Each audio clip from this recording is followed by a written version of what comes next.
Bonjour à tous. Aujourd'hui, je vais préparer yakisoba et omusoba. Ce plat, on peut congéler.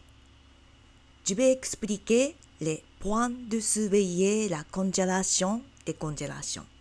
Si vous vous intéressez, voyez jusqu'à la fin. Pour les ingrédients, choux, carottes, oignons, brocolis, etc. On peut mettre n'importe quel légume sauf le pomme de terre. J'aime beaucoup yakisoba aux légumes. Je vais choisir au moins de 3 légumes et 5 possibles. Et les nouilles, je vais utiliser les spaghettis. Pour le yakisoba, on va pré-cuire les nouilles et faire sauter. En cas de 2 fois de cuisson, les nouilles viennent trop mous parfois, mais les spaghettis sont fermes. À mon avis, c'est très bon pour faire sauter. Faites cuire dans l'eau bouillante avec un peu de sel ou bicarbonate en al dente. Je fais cuire 1 minute moins la cuisson indiquée. Si vous allez ajouter le brocoli et comme le légume besoin pré-cuit, faites cuire avec des nouilles ensemble. Égouttez l'eau et mélangez un peu d'huile pour éviter colle. Je vous conseille de couper des légumes fins bâtonnets ou émincés finement. Ça peut faire cuire rapidement et mélanger avec des nouilles facilement. Le chou, enlevez le cou et émincez les feuilles. Émincez un oignon finement. C'est possible de mettre échalote à la place d'oignon. Taillez une carotte en jardinière. Si vous aimez l'ail, prenez une moitié de gousse pour parfumer. Quand j'ai fait le yakisoba sans de viande, je vais ajouter du champignon.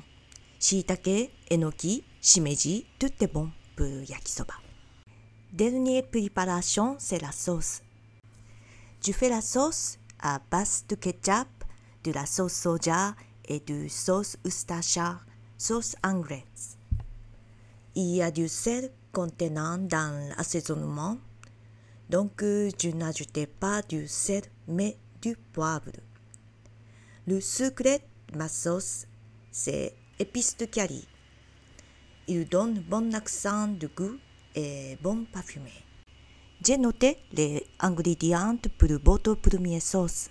Après, personnalisez votre sauce comme vous désirez. C'est la médité de faire sauce maison. Maintenant, je fais cuire. Cette fois, je vais cuisiner yakisoba pour 4 personnes. J'utilise la plus grande poêle de chez moi, fait chauffer à feu vif. Quand la poêle devient chaude, étalez 2 cuillères à soupe d'huile. D'abord, j'ai fait cuire shiitake. Il est meilleur à bien cuire. Si vous voulez ajouter la viande, faites cuire en premier. Ensuite, oignon, le chou et la carotte. J'ai coupé les légumes finement pour cuire vite. Je pourrais mettre tous les légumes presque en même temps. Quand la poêle fume beaucoup, ça risque de brûler. Ajoutez un peu d'eau pour le calmer et faire cuire dans sa vapeur. Pour l'instant, j'ai arrosé les 2 cuillères à soupe de l'eau et ajouté des légumes restants. J'ai donné de l'eau peu à peu pour hydrater, finaliser la cuisson des spaghettis à la poêle. Juste avant la finition, j'ai mélangé plus de soja. J'aime les pousses de soja croquantes. J'ajoute en dernier moment, mais si vous aimez bien cuit, ajoutez avant. Assaisonnez avec la sauce de yakisoba. Terminez la cuisson. Yakisoba avec l'omelette, on l'appelle omusoba.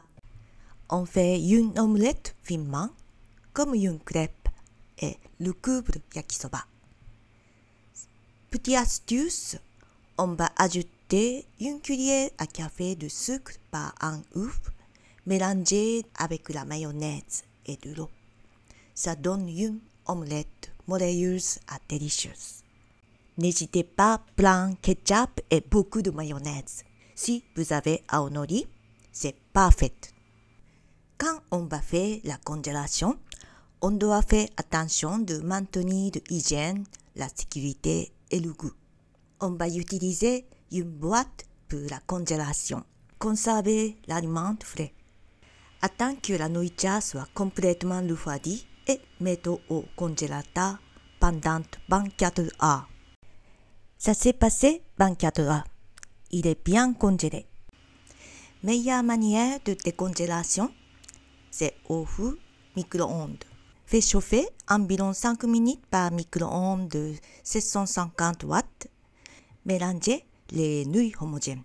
Le temps changeable par la quantité de nouilles et la puissance du micro-ondes. Si ce n'est pas assez chaud, le mettre encore un peu.